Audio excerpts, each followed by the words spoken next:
Gezegenin en kral şehrinden hepinize merhaba kardeş. Boyları 4 metreye, yükseklikleri 2 metreye, nefes alıp verme süreleri 50 yıla kadar ulaşan bu koca kafalar fillerden sonra su aygırlarıyla birlikte gezegenin en büyük ikinci kara hayvanı unvanını paylaşıyorlar kardeş. Ortalama ağırlıkları 3-4 ton civarındayken en büyükleri beyaz gergedandır ve ağırlığı 5 ton civarındadır cürüm. 5 tonu kafanızda canlandıramadıysanız size şöyle örneklendireyim. Vatan toprağına yakın pısık bir şahin ortalama 1 ton ya da 2012 Cadillac Escalade ortalama 2 ton 700 kilodur. Yani bunun 5, bunun da 2 katından biraz daha az bir ağırlıkları var. Bu kocamanlıklarına rağmen saatte 45 kilometrelik bir hıza ulaşıp ani manevralar alarak hantal olmayan bu abimizin burun kemiğinin üstündeki 1 veya 2 boynuzundan uzun olanı 90 santimetreye kadar ulaşabilir kardeş. Yer yer 1,5, yer yerde 5 santim arası değişen kalınlığı olan derileri de çelik yelek gibi he. İnsanın gereğinden fazla ağır olan yaklaşık 1 kilo 350 gram ağırlığındaki beynine kıyasla bu kardeşimizin beyninin ağırlığı ortalama yarım kilodur. Oğlum çok kötü bir şey la. 1 kilodan da ağır beynin var, 1 gramını bile kullanma ihtiyacı hissetmiyorsun. Gerçi bu durum onların mutlu olmasını sağlıyor. Ama bizim de canımızı çıkartıyor da neyse. Beyaz gergedan, siyah gergedan, Sumatra gergedanı, Hint gergedanı ve Java gergedanı olmak üzere 5 türü var kardeşlerim. Asya'daki 3 türün ikisi tek boynuzlu, öbür Asya türüyle 2 Afrika gergedanı ise çift boynuzludur. Bu türleri shorts olarak ileriki günlerde kanala atarım. Burada hepsinden tek tek bahsederek videoyu sıkıcılaştırmayayım. Sadece beyaz ve siyah gergedan arasındaki temel farkı söyleyeyim. Ağızlarının şeklidir kardeş. Beyaz gergedanlar otlamak için geniş ve düz dudaklara sahipken siyah gergedanlar uzun, sivri dudaklara sahiptir. Kısa ve kalın bacaklarıyla atlar ve tapirler gibi tek toynaklılar takımına dahil olsa da tek toynaklılardan farklı olarak 2 Afrika gergedan türünün ağızlarının önünde diş yoktur. Otları dudaklarıyla koparırlar. Terbezleri de yok cürüm. Gerçi o sıcakta terbezleri çalışa Hakk'ın rahmetine kavuşmuş ve artık hayvan gibi şey yapıyorsunuz ya diyerek oluşmama kararı almış olabilirler. Görme duyuları çok gelişmiş değildir. Bu açıklığı da koku alma ve duyma yetenekleriyle kapatmış olabildiklerini düşünüyorum. Şöyle bir burun, şöyle bir ucu püsküllü kulakları varken nasıl koku almasınlar, nasıl duymasınlar ki zaten kardeş? Kuyrukları ve kulakları hariç tamamen tüysüzlerdir. Kardeşlerim kusura bakmayın la. Neredeyse tamamen çıplak olan bu kardeşimizin namahrem yerlerine sansür koymayı unutmuşum. Hepinizden özür dilerim. Ama muhtemelen bundan sonra da unutacağım. Belgesel izleyerek ahlakı bozulan varsa da izlemesin.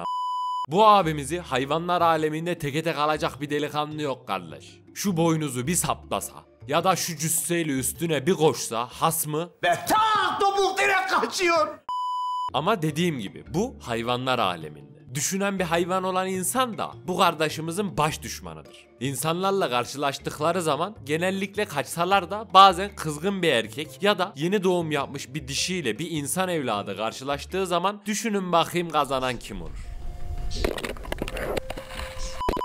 Tutsak oldukları yerler hariç günümüzde yalnızca Afrika, Hindistan, Malezya ve Endonezya'da yaşar. Ancak paleotik yani kabataş, mezolitik yani yontma taş, neolitik yani cilalı taş, kalkolitik yani taş ve bakır çağını ifade eden prehistorik denen tarih öncesi çağlarda günümüzde yaşadıkları yerden daha soğuk olan Avrupa'da da gergedanların olduğu, o iklime uyum sağlamak için de yumuşak tüylü bir posta sahip oldukları görülmüş.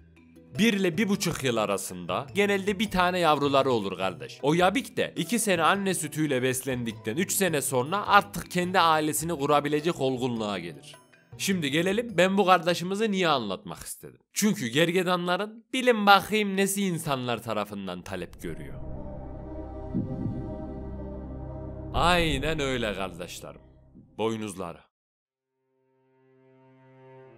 19. ve 20. yüzyıllarda aşırı katledilmeleri yüzünden büyük bir kısmı maalesef ki yok edildi kardeş. Bunun haricinde doğal düşmanları büyük pisicikler, timsahlar, Afrika yaban köpekleri ve sırtlanlardır. Fark ederseniz çoğul konuştum. Bu hayvanlar gergedanları avlamak istedikleri zaman su kaynaklarına yanaşmayı tercih ederler. Çünkü en savunmasız oldukları yer oralardır. Güney Afrika Ulusal Parkı istatistikleri, Güney Afrika'da 2010'da 333'ten, 2012'de 668'den, 2013'te 1004'ten ve 2015'te 1338'den fazla gergedanın öldürüldüğünü gösteriyor. Bazı durumlarda gergedanların uyuşturularak boynuzu alınsa da takdir edersiniz ki genelde doyumsuz avcılar tarafından boynuzlarından fazla sağlanıyor. Normal şartlarda boynuzlar kırıldıklarında yerine yenileri gelir. Ama kırıldıkları yerden, söküldükleri yerden değil kardeş.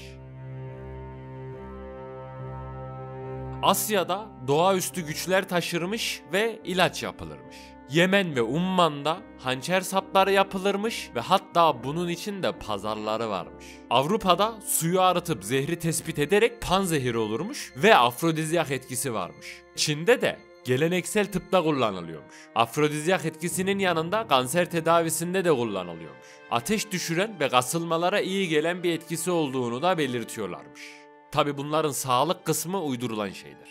TCM denilen geleneksel Çin tıbbında bu kardeşimizin boynuzları toz haline getirilip kullanılıyormuş kardeş. Afrodizyak etkisiyle kanser hastalığına iyi geldiğine dair herhangi bir kayıt yok. Bakın bilimsel makalelerden bahsetmiyorum. Eski geleneksel Çin tıbbı kayıtlarında bile böyle bir reçete yokmuş kardeş. Bazı gelenekçiler halen bunu savunuyorken bu işi okuyup bilgi edinen TCM eğitimcileri bu uygulamalara karşı çıkıyormuş. İşte bilip araştırılmadan savunulan bilgiler mevzuyu buralara kadar getiriyor. Az önce de bahsettiğim gibi afrodizyak etkisi olduğuna inanıldığı için de avcıların hedefindeymiş ha. So you know rhino. So in Turkey when you go to a grocery store, when you go to a kiosk, you see the sexual performance medicines, okay? Sometimes in some places. Most of them has like a rhino on it because of the horn of the rhino they say they do some.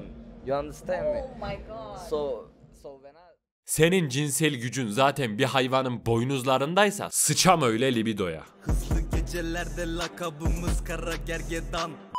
Güney Afrika gergedanının kaçak avcılığının ana hedef pazarı en fazla gergedan boynuzu tüketicisi olan Vietnam'dır diye düşünülürken oradaki şu sözleşme yönetimi gergedan boynuzu kullanımının %77 düştüğünü uydurdu kardeş. Ancak National Geographic Bu sayılarda bir fark yok lan, milleti kandırmayın. diyerek itiraz etti. Buna ek Asıl gergedan boynuzu pazarı Vietnam değil, kara borsa devi Çin'dir. diyerek gergedanlarının geleceğinin Çin'in elinde olduğunu söylüyor.